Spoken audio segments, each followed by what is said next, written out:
As the Civil War drew to a close in April 1865, the Confederate government found itself in a desperate situation. With Union forces closing in on Richmond, Virginia, the Confederate capital, officials made the decision to evacuate with their remaining treasury. The contents of this treasury have been the subject of much speculation and exaggeration over the years. In reality, it contained approximately $500,000 in gold and silver coins and bullion when it left Richmond, though Union officials would later inflate this number to millions in an effort to incentivize their soldiers to search for it. On the night of April 2nd, 1865, two trains departed Richmond under the cover of darkness. The first carried Confederate officials, while the second held the precious cargo of the treasury, guarded by Navy Captain William H. Parker and a group of young naval midshipmen. This marked the beginning of a difficult journey south as the Confederacy attempted to salvage what remained of its financial resources. When the rail line ended in Danville, Virginia, the cargo was transferred to wagons to continue its southward path. The caravan zigzagged across South Carolina and Georgia, constantly trying to evade capture by Union forces. As the journey progressed, responsibility for the treasury changed hands several times. From Captain Parker, it passed to Secretary of War John C. Breckinridge, who then placed Brigadier General Basil Duke in charge. Duke transferred the treasure to 6 wagons guarded by his troops, which would mark a major turning point for the coming days. As the Confederate government began to collapse, the treasury was gradually dispersed. In Washington, Georgia, Jefferson Davis held his final cabinet meeting and signed his last official order, appointing Makaja Clark as the acting treasurer of the Confederacy. It was during this chaotic period that the treasury began to dwindle. General Duke distributed about $26,000 to his troops as payment, amounting to $26 per man. The bulk of the remaining treasure was eventually captured along with Jefferson Davis and loaded onto wagons for transport to Washington, D.C. However, the story takes a dramatic turn in Wilkes County, Georgia. Here, the wagon train carrying the captured Confederate gold was ambushed by stragglers from both armies who had heard rumors about the treasure. Eyewitnesses reported a chaotic scene with attackers wading quote-unquote knee-deep in gold and silver coinage before fleeing with their stolen gains. Some riders were said to be so overloaded that they discarded or hastily hid quantities of coins throughout Wilkes County, leading to enduring legends of buried Confederate gold.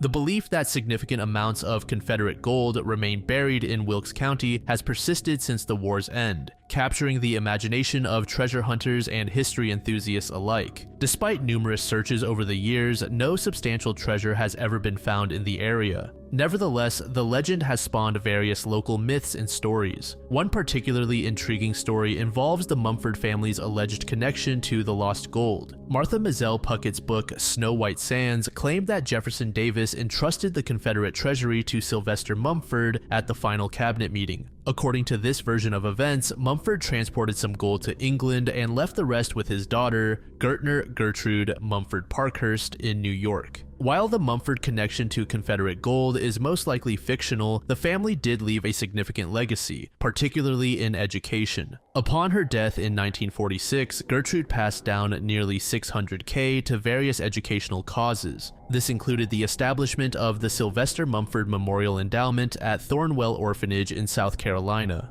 Additionally, 2 scholarship funds were created. In recent years, researchers have cast significant doubt on many aspects of the lost Confederate gold narrative. Wayne J. Lewis, a beneficiary of the Mumford scholarships, conducted extensive research into the legend. His findings suggest that while gold was indeed evacuated from Richmond, it was carefully accounted for and dispersed. By the time Confederate officials reached Washington, Georgia, only about $43,000 remained in the treasury, which was stored in a local bank vault. Lewis found no references to Confederate gold or the Mumford name in period records or Thornwell Orphanage archives. His research suggests that the amount of truly lost gold was likely much smaller than popularly imagined, and that most of the Confederate treasury was legitimately dispersed to pay troops and officials in the war's final days.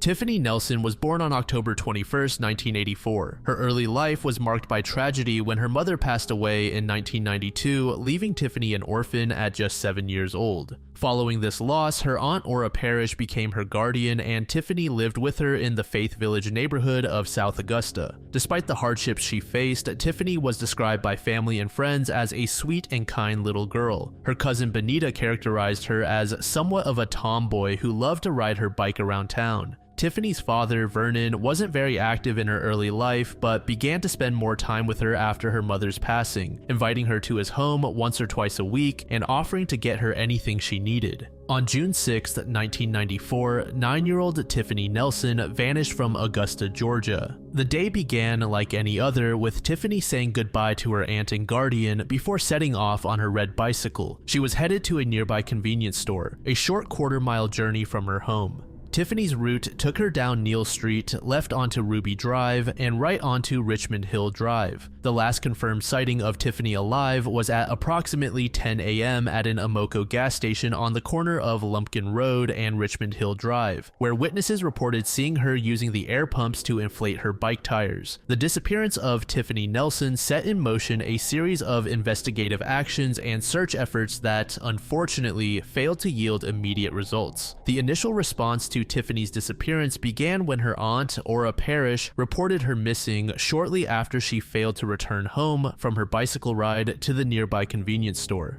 On June 7, 1994, the day following Tiffany's disappearance, the Augusta Police Department and Richmond County Sheriff's Office launched their official investigation. Their first step was to conduct a door-to-door search in the neighborhood where Tiffany was last seen. Law enforcement attempted to recreate Tiffany's journey from her home at 2208 Getson Drive to the corner convenience store. This reconstruction established a timeline and identified potential witnesses or surveillance cameras that might have captured Tiffany's movements. The route she was believed to have taken was carefully examined for any signs of struggle or evidence that might indicate what happened to her. The police issued a detailed description of Tiffany to aid in the search efforts. She was said to be wearing a multicolored flower shirt, blue and white denim shorts, and blue and white Air Jordan sneakers. They also noted distinguishing features, including a blemish-type scar under her right eye and a thin scar on her forehead above her left eye. This detailed description was circulated to the public and media in hopes that someone might recognize Tiffany and come forward with information. However, the initial investigation faced several challenges. Tiffany's family later recalled that some law enforcement officials were less than enthusiastic about investigating the case. They claimed that the detective handling the case labeled Tiffany as a runaway, similar to how he had treated the 1990 disappearance of Danette and Jeanette Millbrook. This apparent lack of urgency in the early stages of the investigation may have hampered efforts to gather crucial time-sensitive evidence. On June 7th, police received a potentially significant tip.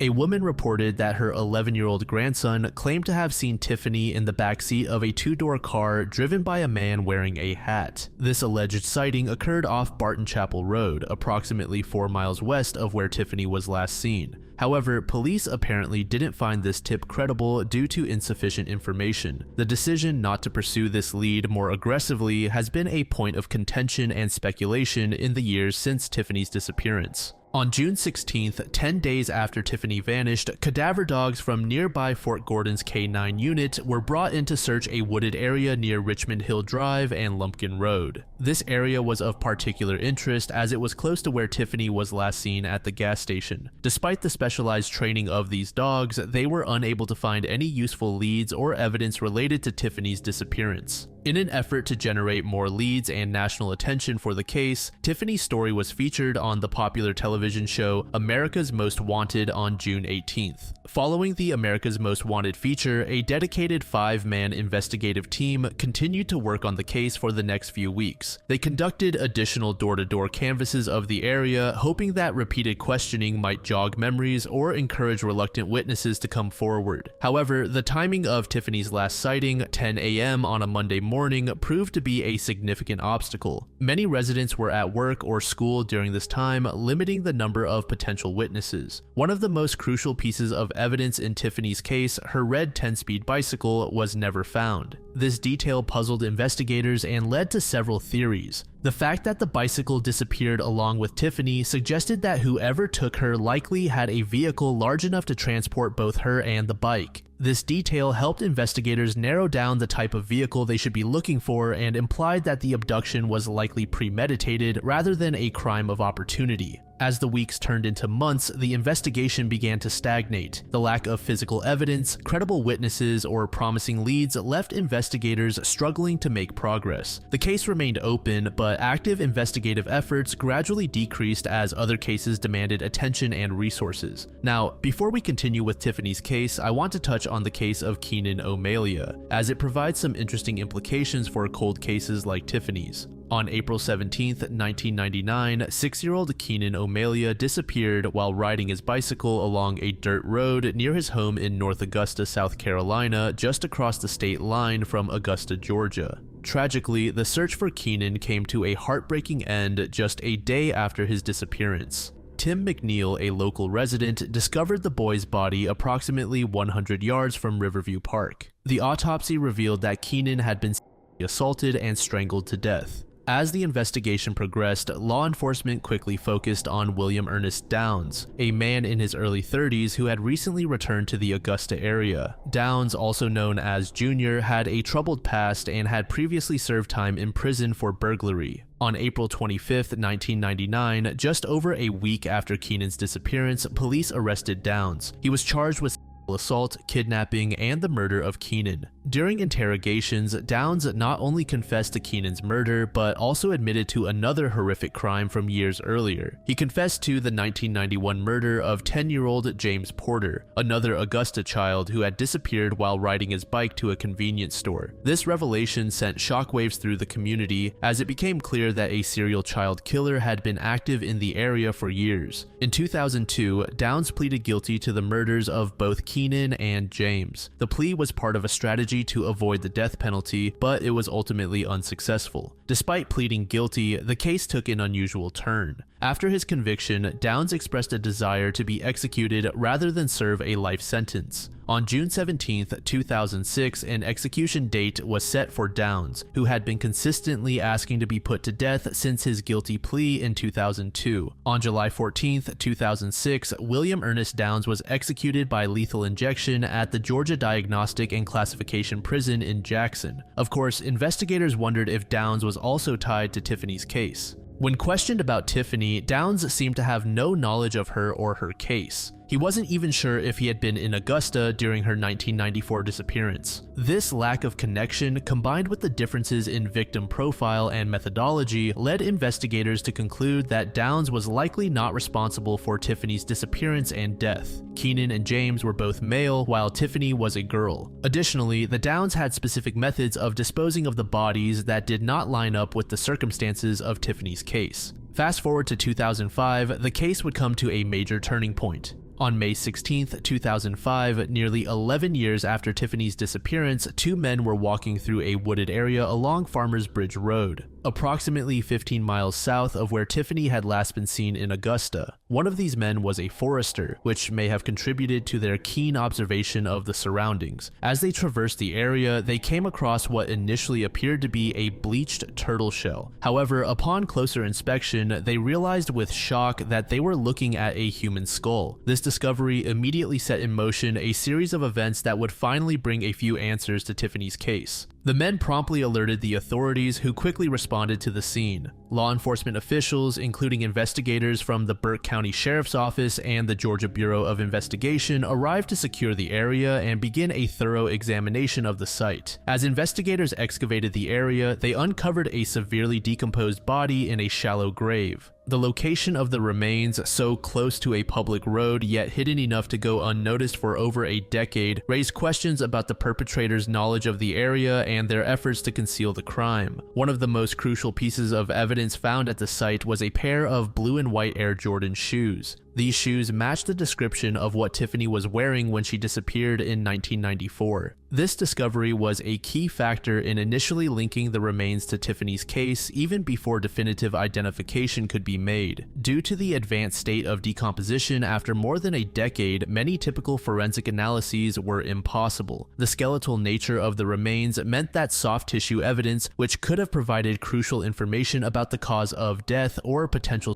sexual assault, was no longer available. On June 24, 2005, approximately 5 weeks after the initial discovery, Gary Nicholson of the Georgia Bureau of Investigation made a public announcement. The mitochondrial DNA analysis had confirmed that the skeletal remains found in the wooded area were indeed those of Tiffany Nelson. The discovery of Tiffany's remains, while providing some answers, also raised new questions. The location where she was found, about 15 miles from where she disappeared, suggested that her abductor had transported her a significant distance. This detail implied that the perpetrator likely had access to a vehicle, corroborating the earlier theory based on the disappearance of Tiffany's bicycle. The shallowness of the grave indicated a hasty burial, possibly suggesting that the perpetrator was familiar with the area but acted quickly to hide the crime. The proximity to the road also raised questions about whether the body had been moved at some point after the initial crime. Over the years, several theories have emerged regarding Tiffany's disappearance and death, many of which draw connections to other cases in the region. One prominent theory connects her case to the disappearance of the Millbrook twins, Danette and Jeanette, who vanished in 1990 from a location about 4 miles from where Tiffany was last seen. Both cases involved young African-American girls who were last seen at corner convenience stores near their homes. The similarities in the victims' profiles and the proximity of the disappearances have led some investigators and community members to speculate about a possible connection. However, no concrete evidence has been found to definitively link these cases. Another case that bears similarities to Tiffany's is that of Malachiah Logan from Greenwood, South Carolina. She was an 8-year-old girl who disappeared in 1988 while riding her bicycle. Her body was found in 1990 but not identified until 1998. The parallels in age, race, and the circumstances of disappearance have prompted some to tie the cases together. However, the geographical distance between Augusta and Greenwood, about 60 miles, makes a direct connection less likely. A prevalent theory among investigators is that the killer was a local resident. Several factors support this idea. For one, Tiffany was taken in broad daylight, suggesting that the culprit was comfortable operating in the area. Additionally, as we have already talked about, the secluded region where Tiffany was found indicates knowledge of the town.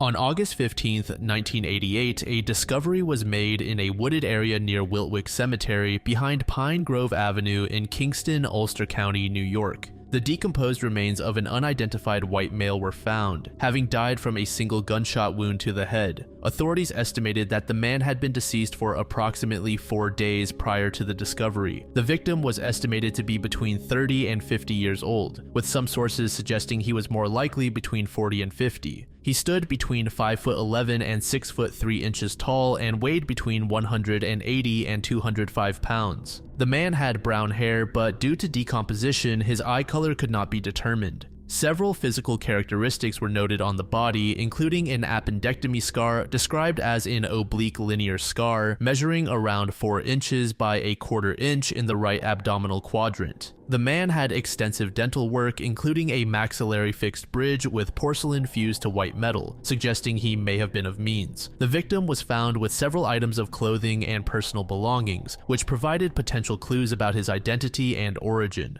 He also wore jewelry, including a yellow metal crucifix attached to a chain, a gold-covered Belova quartz wristwatch without inscriptions, and a thin, delicate yellow metallic necklace with a clasp wrap and a bronze-colored cross attached. Several items found on the victim suggested a possible European origin. The trousers had a label reading "Pure New Wool" in English and 3 other languages, and another label on the waistband read "René Lazard, Femme and Home," a brand originating from Bavaria, Germany. The Lacoste shirt was from a French company, and a Commerzbank calendar found in his wallet was from a major German bank based in Frankfurt. These European connections led investigators to believe the man might have been of European descent. One of the most intriguing pieces of evidence in this case is a colored photograph found with the victim. It depicts a white male with long, wavy brown hair, wearing a green sweater and holding a white infant. The child is shown with a spoon in its mouth and wearing a bib.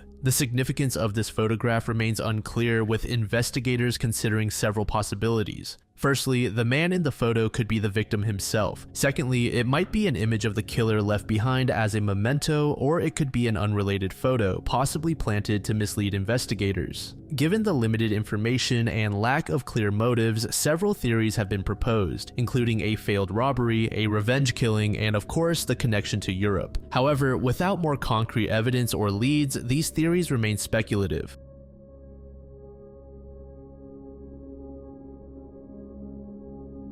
On November 12, 1995, a seemingly ordinary Sunday morning in Fair Oaks, California turned into a peculiar event that would intrigue many. At approximately 10:30 a.m., Matt and Wendy Jameson returned to their home in Fair Oaks after attending church services. What greeted them upon their arrival put them in a state of astonishment. Scattered across their backyard was a substantial amount of cash in $20 bills. The initial count revealed that the total sum of money found in their yard amounted to $6,500. Adjusting for inflation, this sum would be worth approximately $14,000 today. Interestingly, the Jamesons weren't the only ones to find money that day. Bills were also discovered in neighboring yards, suggesting that this wasn't an isolated incident targeting the Jameson household specifically. Some of the money appeared to have been quote-unquote dumped over the fence, an observation that would later factor into theories about its origin. Upon discovering the money, the Jamesons faced a moral and legal dilemma. They had two options: keep the money without informing anyone or report it to the authorities.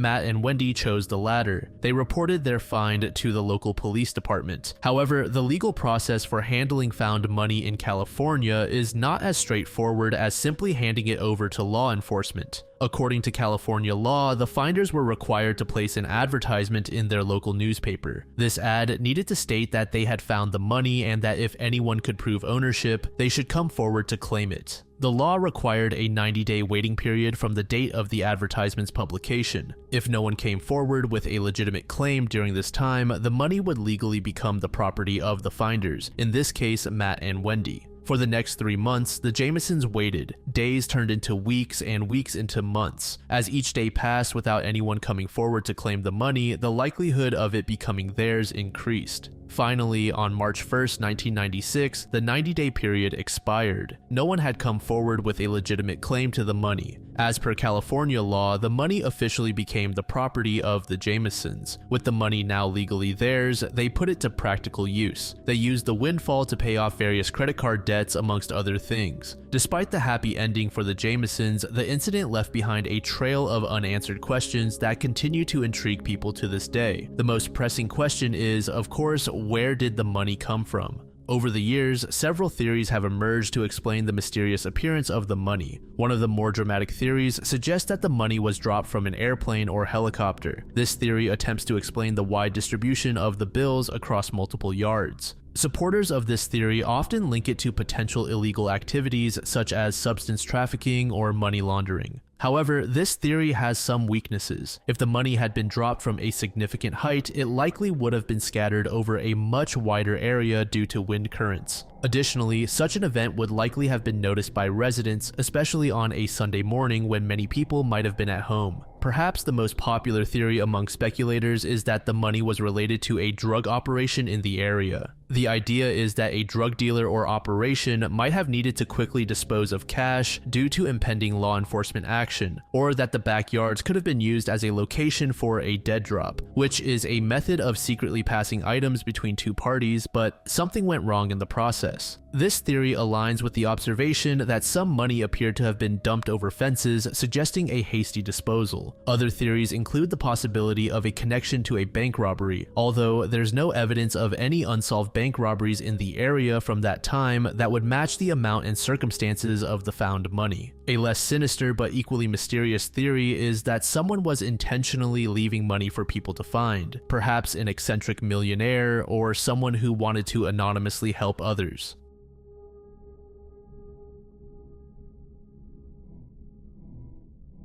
On October 15, 1991, an event occurred that would challenge the world's understanding of cosmic rays and the universe itself. The Fly's Eye camera at the Dugway Proving Ground in Utah detected an ultra-high energy cosmic ray that would come to be known as the Oh My God particle. This particle's extraordinary energy and properties have puzzled scientists for decades, sparking ongoing research and debate about its origins and implications for astrophysics. The particle was estimated to have an energy of 320 exa-electron volts. To put this in perspective, its energy was comparable to a 140-gram baseball traveling at about 100 kilometers an hour. It was moving at about 0.999 times the speed of light, and its energy was 20 million times greater than the highest photon energy measured from extragalactic objects like blazars. The particle's exact composition remains unknown, but it's believed to have been a proton, as most cosmic rays are. When the OMG particle collided with a nucleus in Earth's atmosphere, only a fraction of its energy was available for interaction. For a collision with a nitrogen nucleus, this would result in about 2,900 trillion electron volts of energy in the center of mass frame. This is approximately 200 times higher than the highest collision energy achievable at the Large Hadron Collider.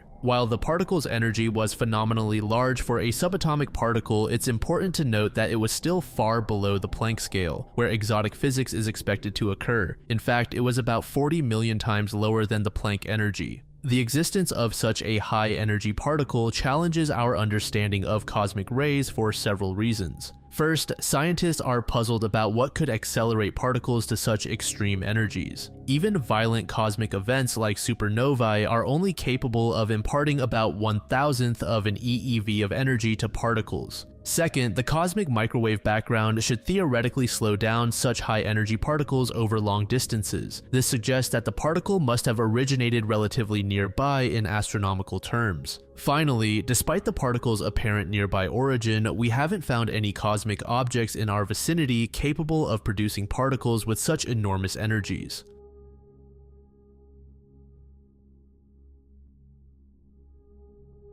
The Dunedin bombing, also known as the Ward bomb killing, stands as one of New Zealand's most infamous unsolved crimes. This incident occurred on February 5, 1962, and resulted in the death of James Patrick Ward, a prominent local barrister. On the morning of February 5, 1962, 62-year-old James Ward arrived at his office in the security building on Stewart Street in a central business district, unaware that this ordinary Monday would be his last. He entered his fourth-floor office, located in a bustling part of the city, and began to sort through his mail. Among the letters was a parcel that would change everything. The package, roughly the size of a shoebox, was marked personal, which would later become a significant detail during the investigation. At approximately 9 a.m., Ward began to open the mysterious parcel. As he unwrapped the package, it suddenly exploded with tremendous force. The blast was so powerful that it shook the entire four-story building, alerting everyone in the vicinity that something catastrophic had occurred. The force of the blast destroyed Ward's desk, shattering the exterior-facing window of his office and sending debris flying. The damage to the office was extensive, with papers and fragments scattered throughout the room,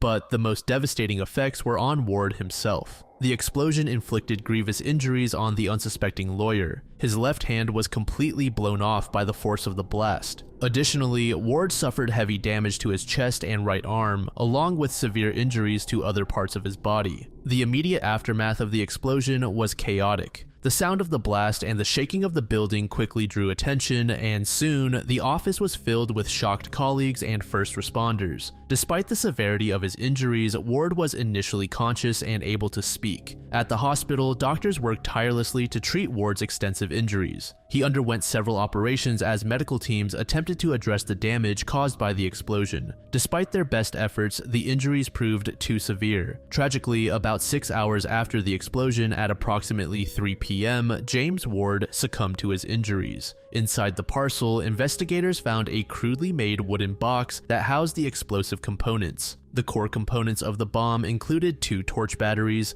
a pull-through switch, an electric detonator, explosive material, wiring, and pieces of tin. The sophistication of this device points to a bomber with significant knowledge of explosives and electrical systems. The use of an electric detonator in particular suggests a level of expertise beyond that of an amateur bomb maker. This type of detonator allows for more precise control over the moment of explosion compared to chemical or friction-based detonators. Immediately following the blast, the local police force sprang into action. The crime scene was quickly cordoned off, and a special homicide squad was assembled to lead the investigation. One of the most significant developments in the case came years later when information about a prime suspect was revealed. A police summary of the investigation, written about a month after the murder and released to the Otago Daily Times, showed that the police did, in fact, have a firm suspect early on, his name being John Woods, James Ward's brother-in-law. Woods, a decorated World War II veteran, fit the profile of someone with the necessary skills to construct the bomb.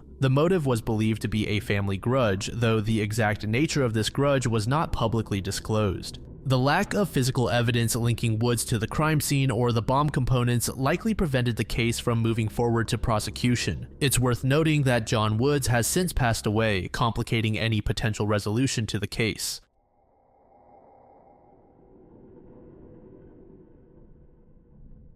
The burned house horizon refers to a widespread phenomenon observed in Neolithic and Chalcolithic southeastern Europe, where settlements appear to have been intentionally burned down on a regular basis. This practice, which lasted from approximately 6500 BCE to 2000 BCE, has puzzled archaeologists and historians for decades. The most notable culture associated with this practice is the Cucuteni Trypillian culture, but it was observed across several others in the region as well. The burned house horizon covered a vast area of approximately 350,000 square kilometers, encompassing parts of present-day Moldova, Romania, Ukraine, Serbia, Croatia, Bulgaria, and Hungary. While the BHH was observed across several cultures, the Cucuteni Trypillian culture is particularly associated with this practice. This civilization is known for its sophisticated pottery, large settlements, and the regular burning of their dwellings. Their settlements were among the largest in Neolithic Europe, with some cities housing up to 50,000 people. Evidence suggests a possible matriarchal society with women as heads of households, and their religious beliefs appear to have centered around a female deity known as the Great Goddess. The most intriguing aspect of this culture and other cultures within the BHH is the regular and seemingly intentional burning of their settlements. These burnings occurred approximately every 60 to 80 years, with entire settlements being burned simultaneously. The fires were much more intense than accidental fires, reaching temperatures high enough to vitrify clay walls. Experiments suggest enormous amounts of fuel would have been needed to achieve such intense fires. After burning, settlements were often rebuilt on the same site or nearby, indicating a cyclical pattern to this practice. Researchers have proposed various theories to explain this puzzling practice. Some scholars suggest the burnings mark the end of the life of a house, reflecting animistic beliefs that buildings had souls or spirits. This theory proposes that the burning was a form of domicide or domathanasia, ritually ending the life of the structure. Other theories suggest practical reasons for the burnings, such as weatherproofing, fumigation, or recycling building materials. Recent studies have found DNA evidence of Yersinia pestis, or the plague, in some Neolithic mass burial sites, leading to the hypothesis that the burning practice might have been a way to halt the spread of epidemics by sterilizing infected areas. Some researchers propose that the burnings were related to agricultural practices, possibly as a way to renew soil fertility or mark the end of a long-term agricultural cycle. The burnings might also have signified major cultural or religious shifts, destroying remnants of previous belief systems.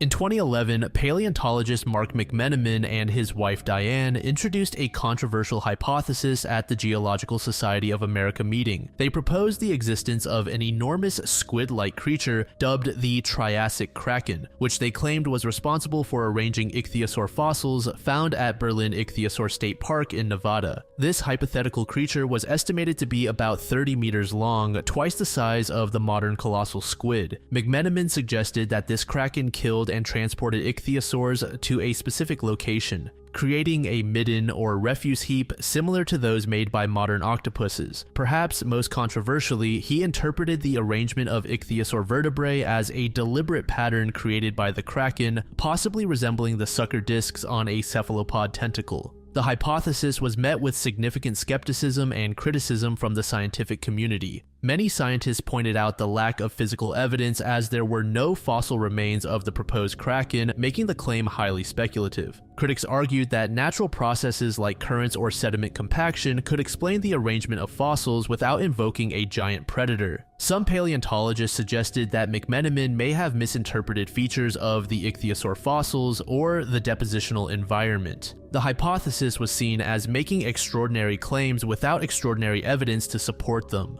Moreover, the proposed size and behavior of the kraken were inconsistent with what is known about cephalopod evolution during the Triassic period. Prominent critics included P.Z. Myers, a biologist and blogger, who called the evidence pathetic and emphasized the lack of any direct fossil evidence for the kraken. After the initial presentation in 2011, McMenamin continued to defend and develop his hypothesis. In 2013, he claimed to have found additional evidence, including what he believed to be the beak of the ancient cephalopod. He later revised his estimate of the kraken's size from 30 meters to 10 to 15 meters. He published articles and book chapters elaborating on the hypothesis, including in his 2016 book, Dynamic Paleontology. However, the hypothesis has not gained widespread acceptance in the paleontological community.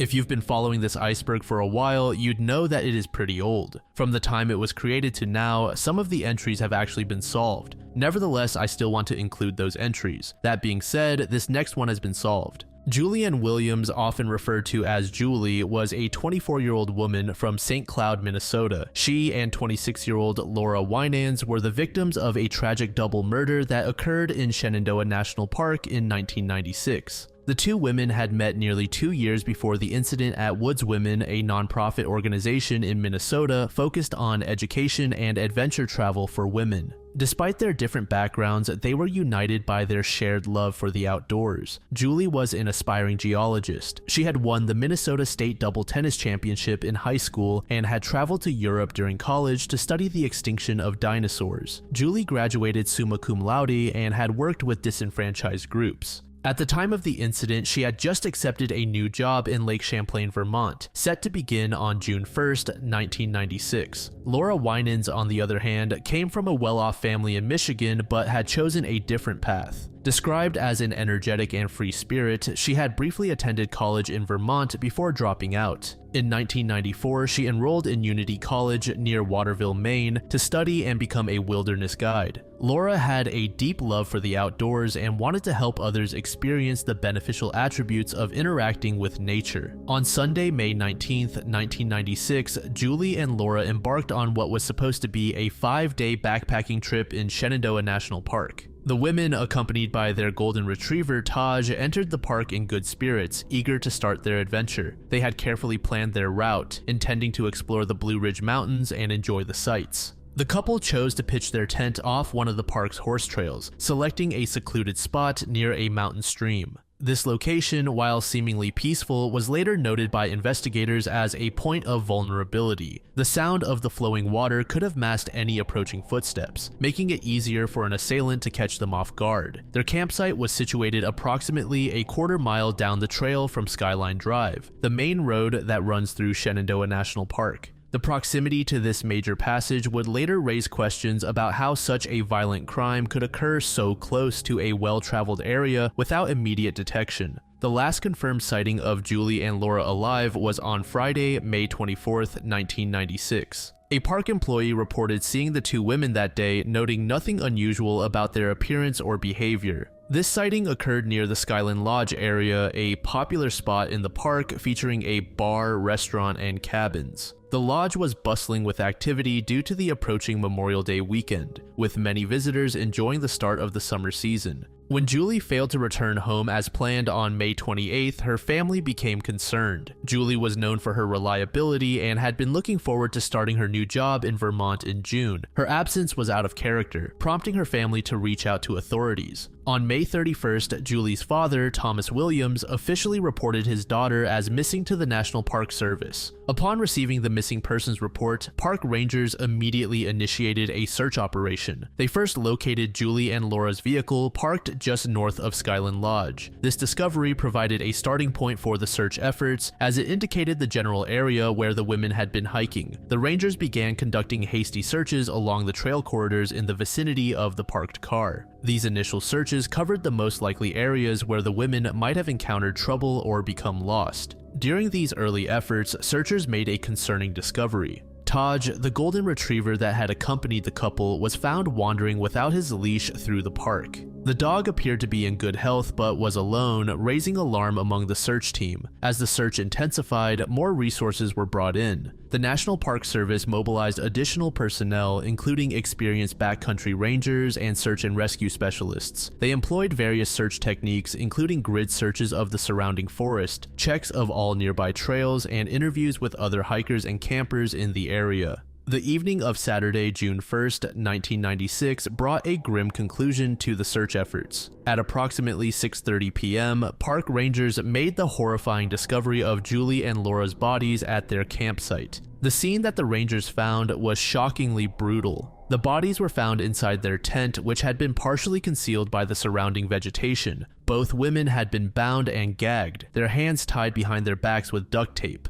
The cause of death was immediately apparent. Their throats had been slashed. Upon the discovery of the bodies, the area was immediately secured as a crime scene. The National Park Service's Law Enforcement Division took the lead, working in close cooperation with the FBI due to the federal jurisdiction of the park. The Virginia State Police were also called in to assist with processing the crime scene, as they had specialized equipment that the National Park Service lacked at the time. Officials collected various items of evidence, including fibers, hair samples, and other trace evidence. The duct tape used to bind the victims was carefully preserved for potential DNA analysis. One crucial piece of evidence was a hair found at the crime scene. This would later play a significant role in the investigation, as DNA testing in 2003 revealed that it did not match the victims or the initial suspect, Darrell David Rice. The National Park Service and the FBI joined forces to conduct a nationwide search for the killer. Over the years, they followed up on an estimated 15,000 leads. A significant development in the case came in July 1997, more than a year after the murders, when Darrell David Rice was arrested in Shenandoah National Park for attempting to abduct a female cyclist. The similarities between this attack and the murders of Williams and Winans led investigators to consider Rice as a potential suspect in the double homicide. In 2001, nearly 5 years after the murders, Rice was indicted for the killings of Williams and Winans. Prosecutors alleged that Rice had selected the women as victims because of their sexual orientation, charging him with a hate crime. However, the case against Rice began to unravel in 2003 when DNA testing on the hair found at the crime scene did not match Rice or the victims. In 2004, the charges against Rice were dismissed without prejudice, meaning he could still be charged at a later date if new evidence emerged. Another breakthrough in the case came in 2021, when a new FBI team was assigned to review the evidence. They reassessed hundreds of leads and interviews and prioritized evidence for retesting using advanced DNA technology that wasn't available in 1996. This renewed effort led to a significant development in June 2024. The FBI announced that they had successfully extracted DNA from several items of evidence collected at the crime scene. This genetic profile was then submitted to the FBI's Combined DNA Index system for comparison. The DNA analysis led to the identification of Walter Leo Jackson Sr. as the killer. Jackson, a convicted serial from Cleveland, Ohio, had died in prison in March 2018. His DNA matched evidence from the crime scene with a probability of 1 in 2.6 trillion, providing a conclusive link to the murders. The identification of Jackson as the killer has brought some closure to the victims' families and the community. However, it has also raised new questions about other unsolved crimes that Jackson may have been involved in. Federal authorities believe Jackson may be connected to other unsolved cases and are continuing their investigation.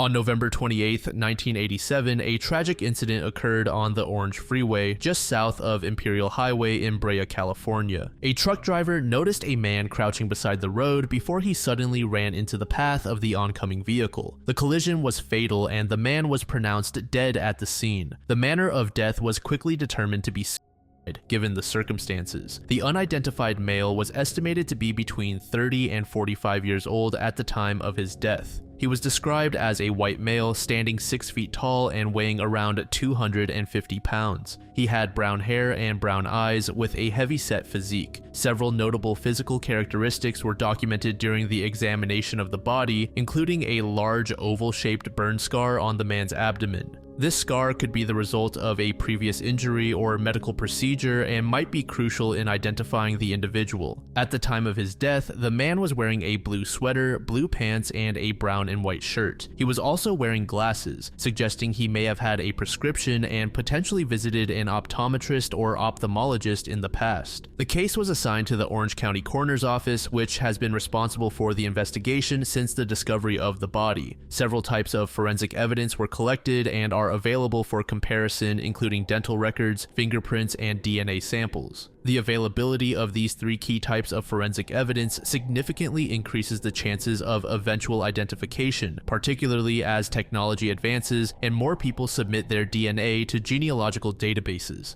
Despite the abundance of physical evidence and descriptive details, the identity of this John Doe has remained a mystery for over 3 decades. Several factors may contribute to the difficulty in identifying this individual, including the possibility that no one reported this man missing, the potential that he may have been traveling or living transiently, and the significant amount of time that has elapsed since the incident. Additionally, in 1987, the ability to widely distribute information about unidentified persons was much more limited compared to today's interconnected world.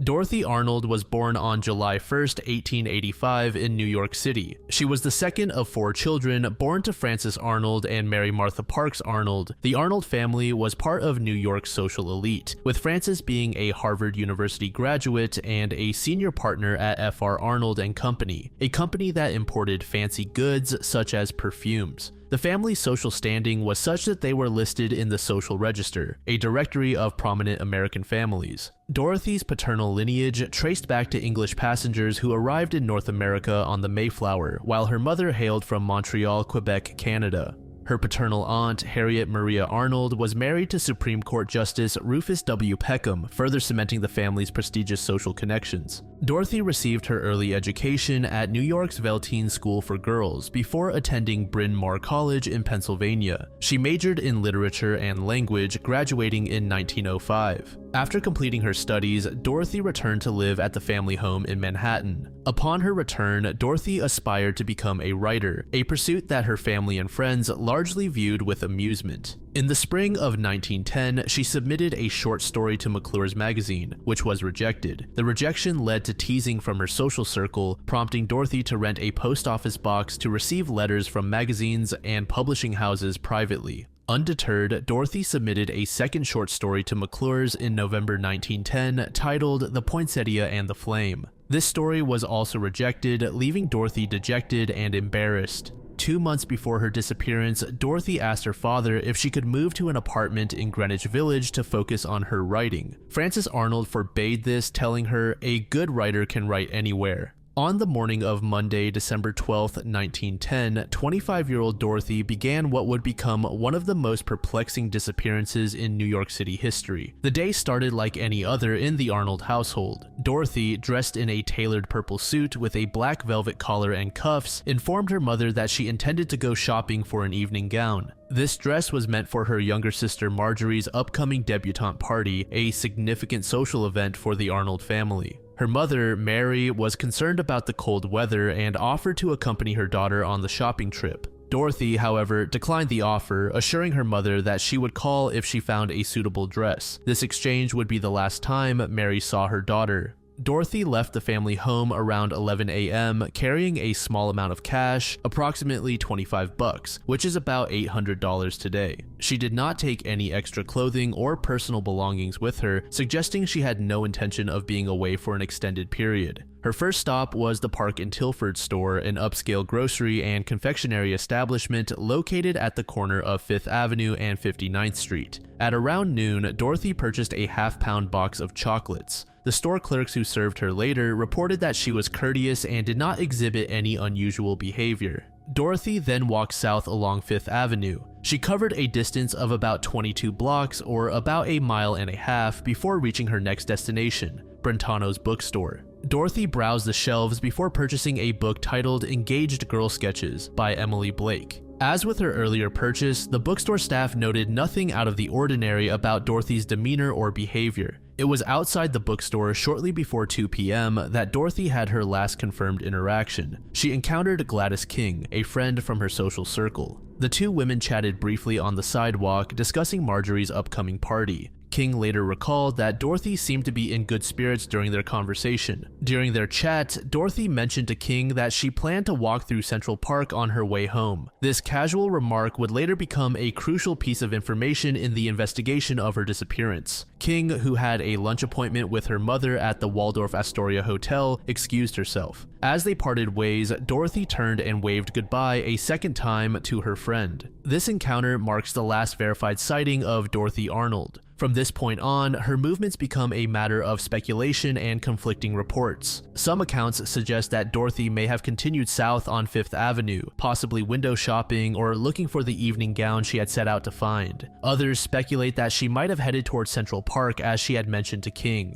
However, no credible witnesses came forward to confirm seeing Dorothy in the park that afternoon. As the night began to fall, Dorothy failed to return home. This was unusual for her, as she was known to be punctual and always informed her family if she would be late for dinner. The Arnold family typically ate dinner around 7 p.m., and Dorothy's absence at this time would have been the first clear indication that something was wrong. It's worth noting that December 12, 1910 was a Monday, and 5th Avenue would have been bustling with holiday shoppers and the usual weekday traffic. The fact that Dorothy could vanish in such a busy area in broad daylight without anyone noticing anything suspicious adds to the mystery of her disappearance. In the following weeks, investigators would piece together Dorothy's movements on that day. They confirmed her purchases at Park and Tilford and Brentano's and interviewed Gladys King about their chance encounter. However, despite extensive searches and inquiries, no trace of Dorothy was found after 2 p.m. on December 12th. But here's a rather strange detail. One of the first people contacted was Elsie Henry, a close friend of Dorothy's. Shortly after midnight on December 13th, Henry called the Arnold residence to ask if Dorothy had returned home.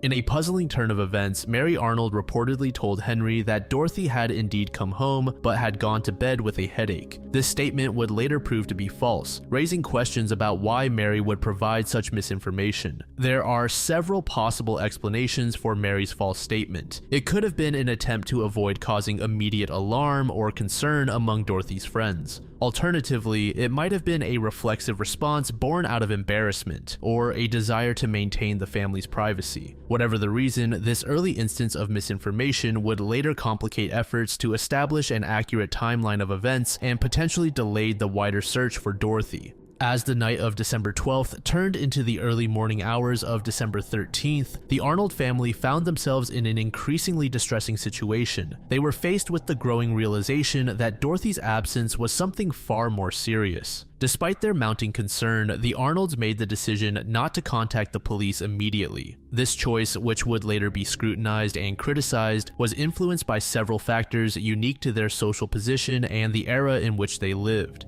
Firstly, there was a prevalent belief among New York's upper classes that involving the police in personal matters was somewhat déclassé. The Arnolds, as members of the social elite, were particularly sensitive to potential scandal or negative publicity. They feared that reporting Dorothy's disappearance to the authorities would invite unwanted attention from the press and gossip within their social circle. Secondly, there was a hope, however fading, that Dorothy might still return home of her own accord, perhaps having stayed with a friend without thinking to inform her family. The Arnolds may have been reluctant to escalate the situation to a police matter if there was any chance it could resolve itself naturally. Instead of contacting the police, the family decided to initiate their own private investigation. On the morning of December 13th, they reached out to John S. Keith, a family friend and lawyer. Keith's involvement marked the beginning of a more organized, albeit still private, search for Dorothy. Keith immediately began a thorough search of Dorothy's bedroom, looking for any clues that might shed light on her disappearance. He found that all of Dorothy's clothes and personal belongings were accounted for, except for the outfit she had been wearing when she left the house. During his search, Keith made several intriguing discoveries. He found personal letters with foreign postmarks on Dorothy's desk, as well as 2 folders containing information about transatlantic ocean liners. These items would later fuel speculation about Dorothy's possible intentions to travel abroad. Keith also noticed burned papers in Dorothy's fireplace, which were presumed to be her rejected manuscripts. This detail added a layer to Dorothy's state of mind in the days leading up to her disappearance. Over the next few weeks, Keith expanded his search beyond the Arnold home. He visited jails, hospitals, and morgues in New York, Boston, and Philadelphia, hoping to find any trace of Dorothy, as the strain on the Arnold family became increasingly apparent. Francis Arnold, in particular, struggled with the decision to keep the search private. He was torn between his desire to find his daughter and his fear of the social repercussions that might come from making her disappearance public. It was during this period that the family also began to consider more drastic measures.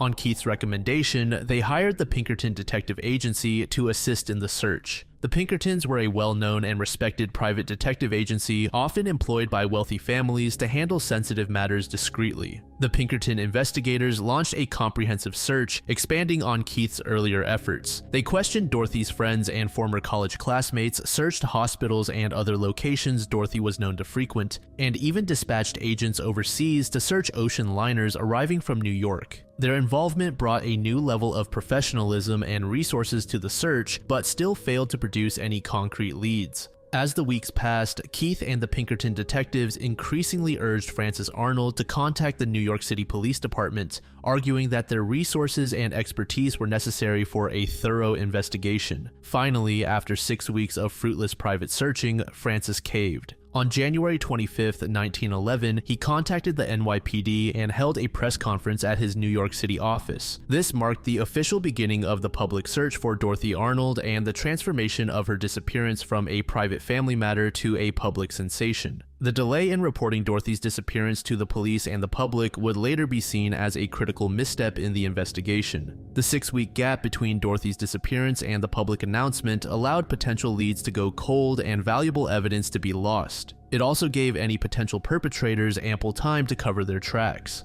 During the press conference, Francis made a comment about his daughter's dating life that piqued reporters' interest. He stated, "I would have been glad to see her associate more with young men than she did, especially some young men of brains and position, one whose profession or business would keep him occupied. I don't approve of young men who have nothing to do." Reporters soon discovered that this comment referred to George Griscom Jr., a man Dorothy had met while attending Bryn Mawr. Griscom was a 40-year-old engineer from a wealthy Pennsylvania family, with whom he still lived at the Ken Mar Hotel in Pittsburgh. It came to light that in September 1910, Dorothy had lied to her parents about visiting a former classmate in Boston. Instead, she had spent a week in a hotel with Griscom, financing their stay by pawning $500 worth of jewels. When her parents discovered this, they forbade Dorothy from continuing the relationship, deeming Griscom unsuitable. Despite their disapproval, Dorothy continued to correspond with Griscom, and they saw each other for the final time in early November, shortly before Griscom left on a vacation with his parents.